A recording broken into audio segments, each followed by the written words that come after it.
Creating Wealth and Wellness with Tara Missildine and Amanda Kingsley. Welcome back, all of our awesome friends. We have another episode that we are going to be talking with you about today.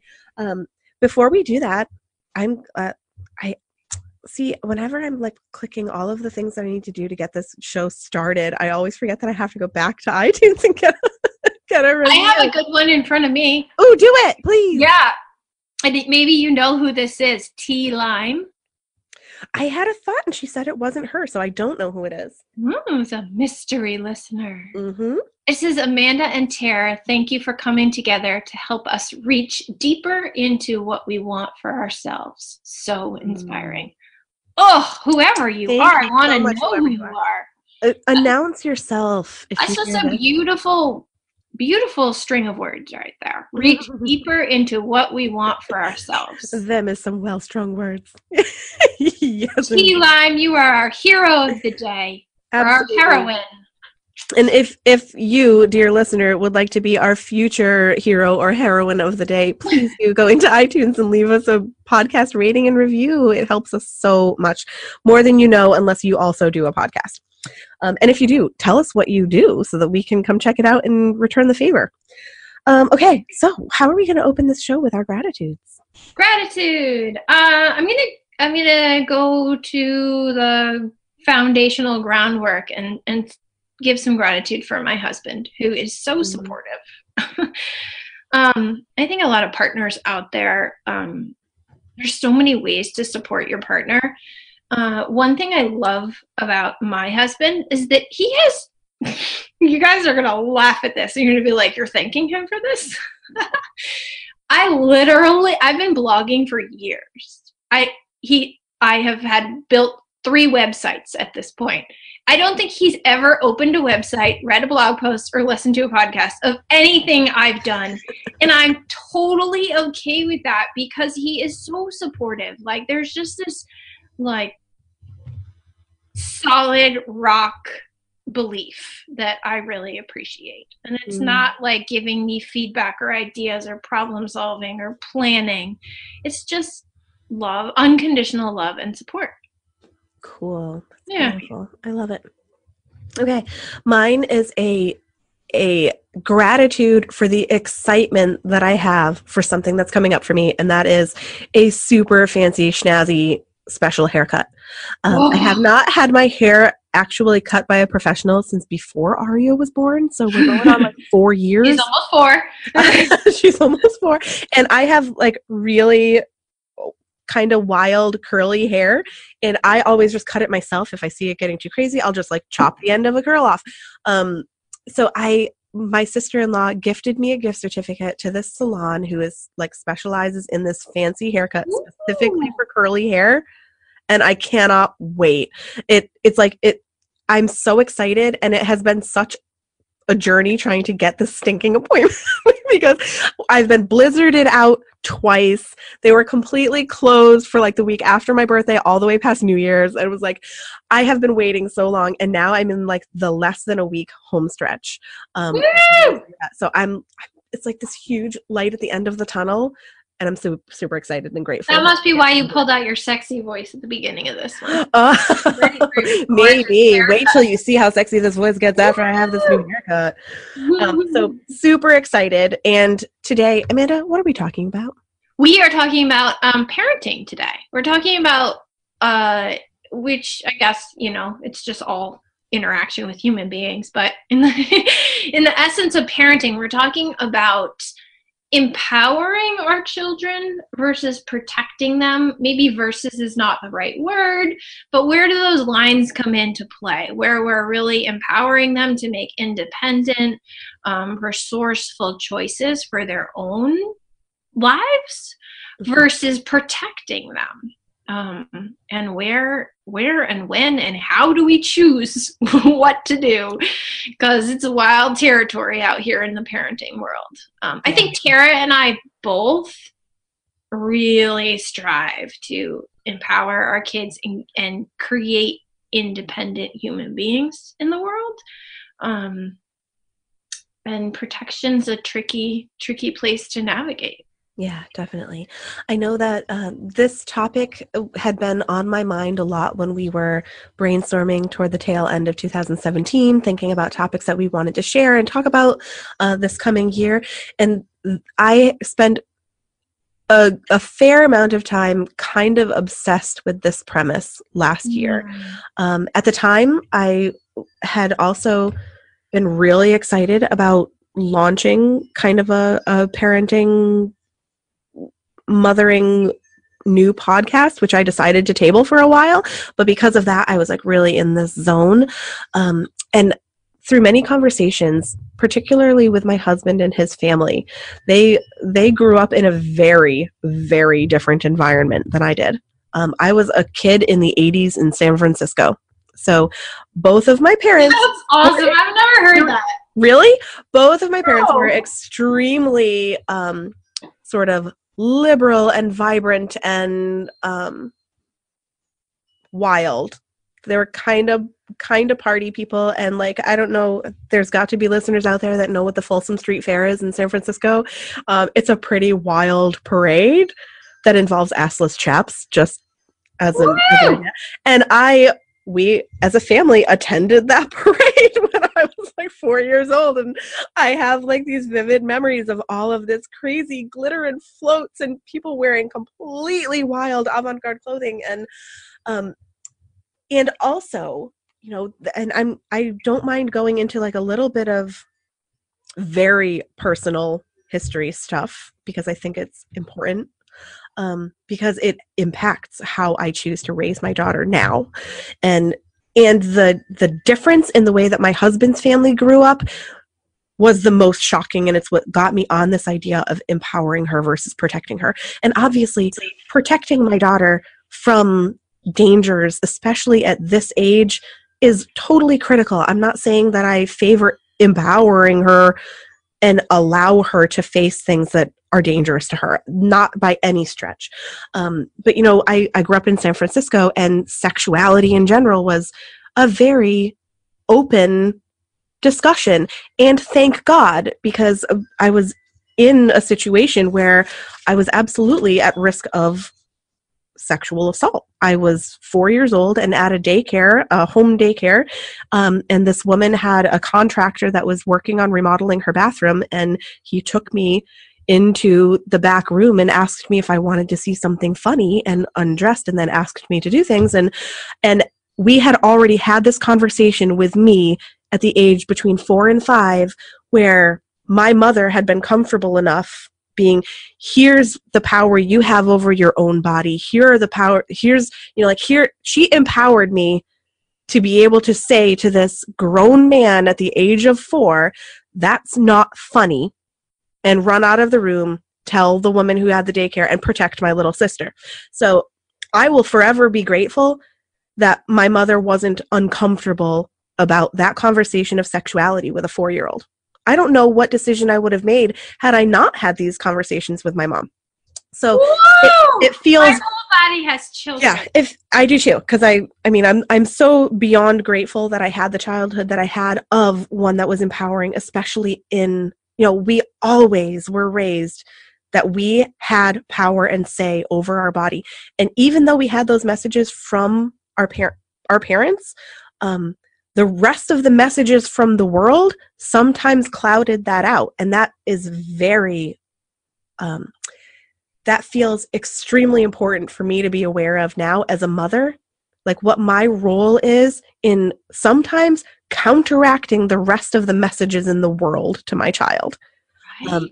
Yeah, so I just wanted to share that. It's not like a super easy thing for me to talk about, but I feel like it's critically important to the choices that I make right now as a mother to my daughter. That it is never, in my mind, it's never too early to begin empowering our children to know that they are responsible to shape so much of their lives. That nothing should be beyond their choice when it comes to their own bodies or the way that they live their life at any age.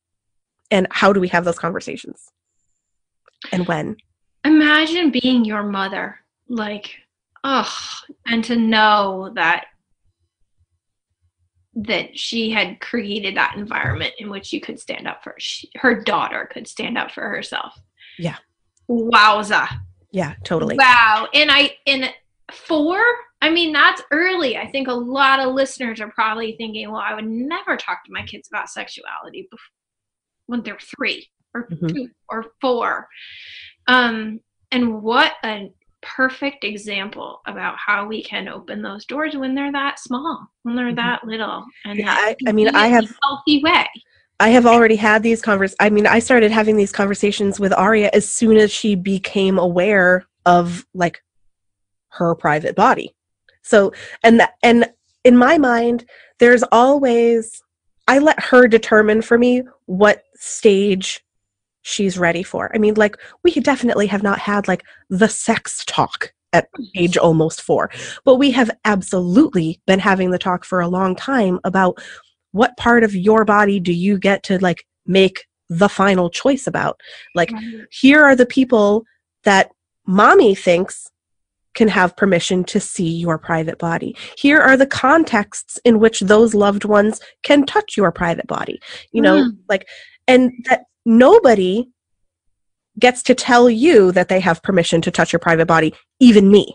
So, like, we have practiced a measure of consent since the day that she was born. And I have a very vivid memory of like her first blood test and having it be kind of like crazy, because I would not consent on behalf of my daughter to manually restrain her when she was freaking out and terrified and telling, you know, she was not even 2, and she was finding the words to say to this nurse, like, no, don't touch me. You can't hurt me. Don't, like, you can't touch me.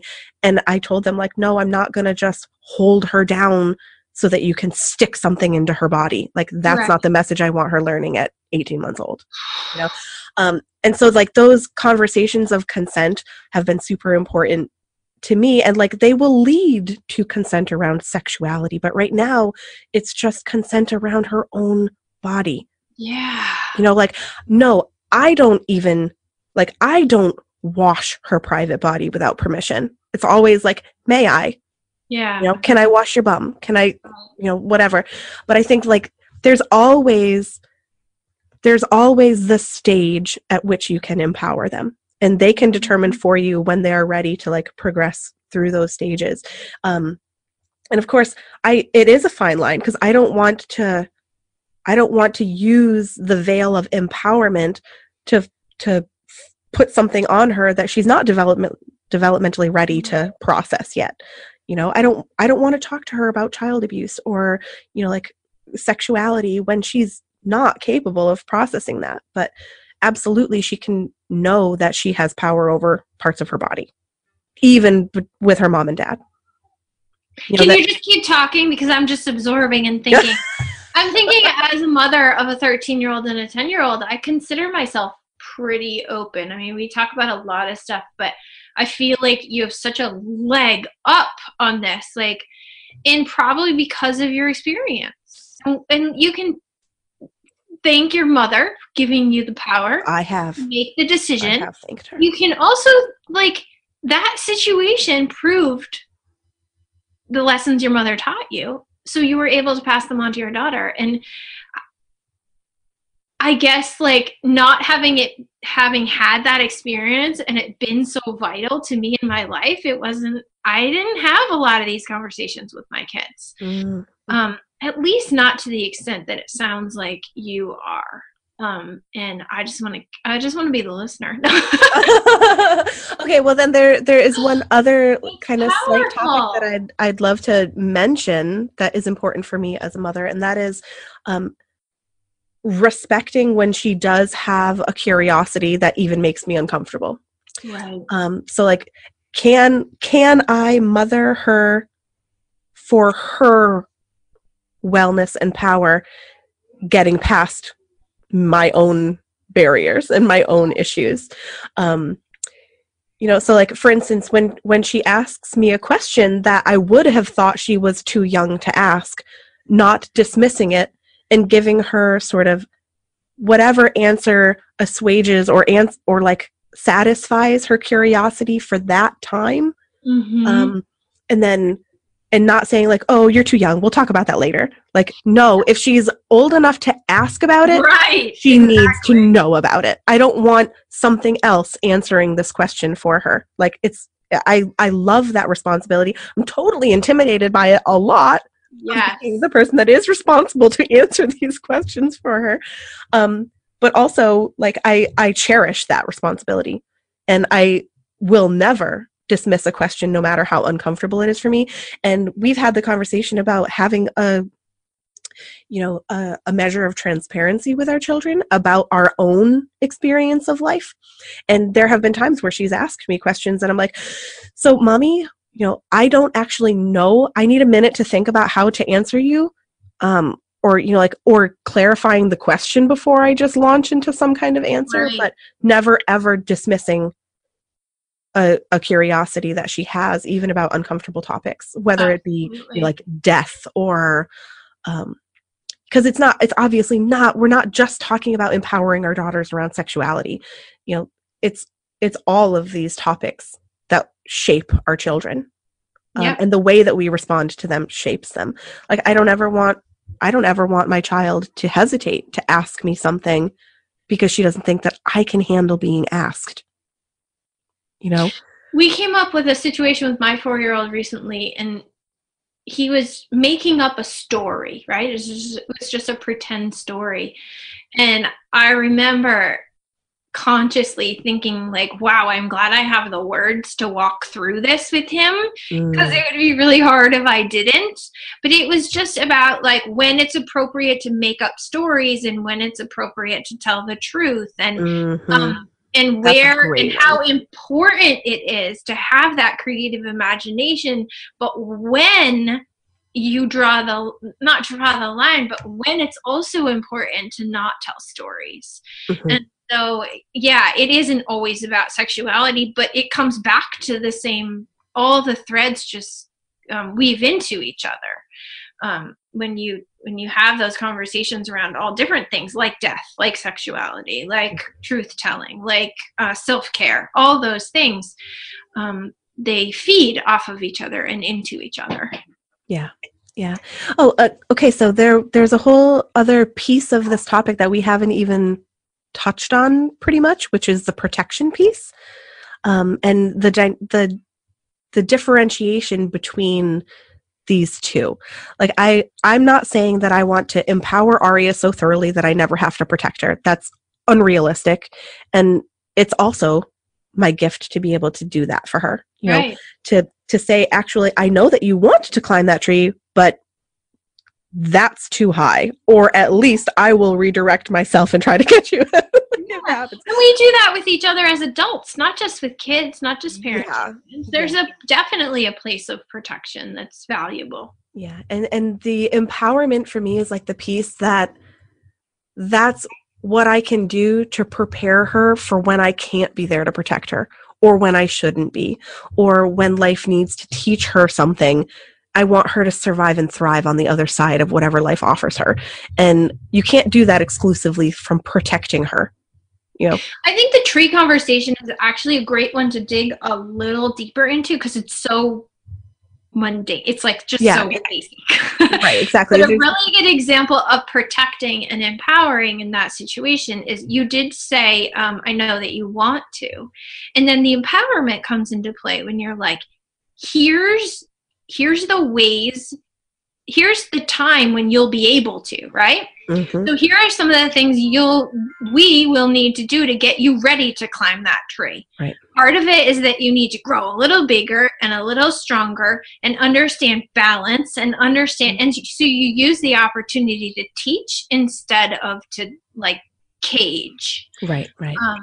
And it's sort of like setting those boundaries, which I know is a very soon topic that we're going to talk about. And I know it relates very heavily to parenting. Maybe we can do that one next so that people can just kind of continue this conversation. But being able to say to her, like, I know that you want to do that. And mommy thinks that right now you could climb up to here and you don't actually climb the tree without somebody here to make sure that you can help get yourself down, and like kind of creating the way of making it safe for her, but also not telling her like, you're not ready for that, or like, I know you Right. want that, but you can't have it right now for yourself. And of course, there's obviously times and places where we need to set more firm boundaries in protection of our children. But I almost always will choose to try to empower at the same time. You know, Yeah, I want her to be safe and comfortable to push the limits in her own life and know that she will be okay on the other side. Yeah.